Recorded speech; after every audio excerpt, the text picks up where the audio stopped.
નમસ્કાર, સ્વાગત છે આપનું ડીટીવી ન્યૂઝમાં। દાહોદ શહેરમાં સ્માર્ટ સિટી અંતર્ગત 24 કલાક પાણીના વાયદા સામે પ્રસારણ નગરના વિસ્તારના રહીશો પીવાના પાણી માટે વલખા મારી રહ્યા છે। વેચાતું પાણી લાવવા માટે મજબૂર બન્યા છે રહીશો।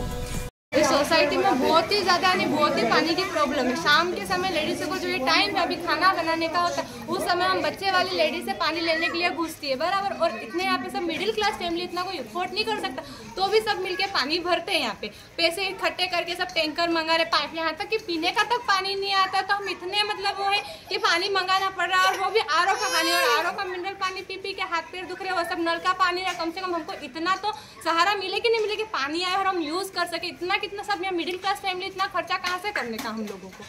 इतना तो सरकार सहायता वोट लेने का जब टाइम आता है तब तो आ जाते हैं, वोट दो हम ये आपकी सारी इच्छाएं पूरी करेंगे, ये करेंगे वो करेंगे। और वोट जैसे गया सब उनका काम खत्म हो गया, तो सब अपने मतलब के लिए होते हैं क्या, वोटर्स लेने आते हैं तब। तो मेरी सबसे ये रिक्वेस्ट है कि आप हमारी इतना तो सरकार सहायता करे कि नहीं करेगी। पानी तो सबको ज़रूरत होती है, सबकी नीड होती है पानी, और हमें पानी की बचत भी करते, फिर भी हमको पानी तो इतना अफोर्ड ही नहीं हो रहा कि हमको जितना पानी चाहिए मिलता ही नहीं। अब इतना रोज टैंकर 500-600 रुपये कहाँ से, सब रोज के यहाँ पे कमाने वाले रोज कमा रहे और वो कर रहे इतना ही है, तो इतना हम लोग अफोर्ड नहीं कर सकते। तो सरकार से यही अनुरोध है हमारा कि आप हमें अफोर्ड करें और हमारे पानी की सुविधा करें। દાહોદ શહેરનો સ્માર્ટ સિટીમાં સમાવેશ થતાં રહીશોની ખુશીનો પાર ન હતો। 2017થી સ્માર્ટ સિટી અંતર્ગત વિવિધ પ્રોજેક્ટની કામગીરી શરૂ થઈ છે, જે અત્યાર સુધી ચાલી રહી છે। શહેરમાં 24 કલાક પાણી આપવાની પણ જાહેરાત થઈ હતી, તેને પગલે પાણીના મીટરો પણ લગાડવામાં આવ્યા હતા, પરંતુ આજ દિન સુધી મીટરો શોભાના ગાંઠિયા સમાન સાબિત થયા છે। મીટરો લગાવીને સરકારી નાણાંનો દુરુપયોગ થયો હોય તેવું સાબિત થયું છે। પ્રસારણમાં રહેતો નિકુંજભાઈ પરમાર છેલ્લા કેટલાક 4 મહિનાથી તો બોરિંગમાં પાણી બંધ થઈ ગયું છે અને નળનું તો આજે વર્ષોથી આવતું જ નથી। દર વખતે કાઉન્સિલરોને એમ કીધું પણ કોઈ સુનવાઈ કરતું નથી। આ બાજુ અમારે રોજ આવી રીતે પીપળા ભરીને વેચાતું પાણી લઈને ઉપર ચડાવવું પડે છે। આજે લગભગ છેલ્લા 4 મહિનાથી આમનામ પાણી ચડાવું છું, રોજ લાવું છું। શહેરના અનેક વિસ્તારોના રહીશોને પાણીની સમસ્યાનો સામનો કરવો પડી રહ્યો છે, ત્યારે પ્રસારણ નગરમાં રહેતા રહીશોના નળમાં પાણી જ આવતું નથી।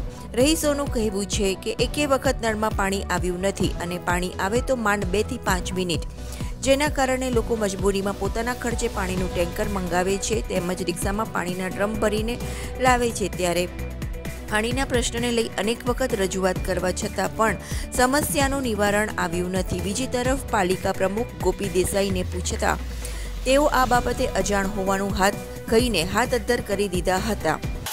આપના માધ્યમથી જ અત્યારે જ મને જાણ થઈ છે કે પ્રસારણ નગરમાં પાણીનો પ્રોબ્લેમ છે। એ અનુસંધાનમાં આપને જણાવું કે ત્યાંના સ્થાનિક કાઉન્સિલરો છેલ્લા 10-15 દિવસથી કોઈએ મને કોઈ પણ જાતની જાણ નથી કરી। આપનો ખૂબ ખૂબ આભાર, આપે જેવી જાણ કરી છે। અત્યારે હું નગરમાં એક રાઉન્ડમાં નીકળેલું છું, જેવી પાલિકા ઓફિસ પહોંચું છું તાત્કાલિક અસરથી જે પણ કોઈ મારા લેવલમાં કે પાલિકા લેવલે કરવાનું કામ થતું હોય કામ તાત્કાલિક અસરથી ચાલુ કરાવીને એમની સમસ્યાનો હળી કરવાનો પ્રયત્ન કરું છું। સ્માર્ટ સિટીના નામે પ્રજાને પ્રલોભનો તો આપવામાં આવ્યા છે, પરંતુ સુવિધાના નામે શૂન્ય જોવા મળી રહ્યું છે। શહેરના નાગરિકો પ્રાથમિક સુવિધાઓથી પણ વંચિત જોવા મળી રહ્યા છે। 24 કલાક પાણી તો દૂરની વાત છે, પરંતુ 24 કલાકમાં એક વખત પણ પાણી મળે તો રહીશો માટે ઘણી મોટી વાત છે। 4 દિવસમાં અમે પાણી મંગાડે છે, 5 દિવસમાં 4 દિવસમાં ટેન્કર મંગાડે છે। આ બાજુ અમારે પાણી નથી આવતો, એક બે ડેગડા બી નથી ભરાતા। પાણી કઈથી લાવવાના? અમે તો મહેનત કરવા વાળા રોજના। કેટલા દિવસ થઈ ગયા પાણી નથી આવ્યું? પાણી તો કેટલાય મહિના થઈ ગયા, અમારે પાણી નથી આવતું। તો તમે પાણી કઈ રીતે મંગાવો છો? અહીંથી ત્યાં એવો ટેન્કર મંગાડીએ અમે 2-2 જણા થઈને।